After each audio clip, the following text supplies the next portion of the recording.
Midis kufirit të Shqipërisë dhe Greqisë është zbuluar një rrjet gjigante merimangash, e konsideruar si më e madhja në botë.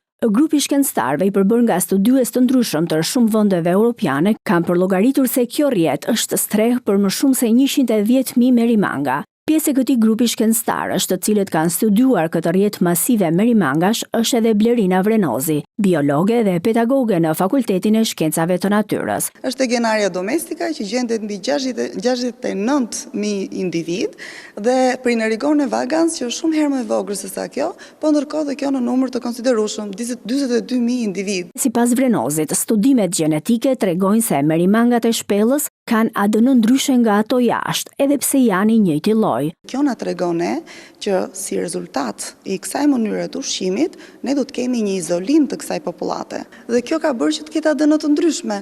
Pra kjo është diçka zbulimi i ri për shkencën. Zbulimi i rrallë ka bërë jehon në mediat ndërkombëtare, madje ka thyer edhe rekord në revista shkencore.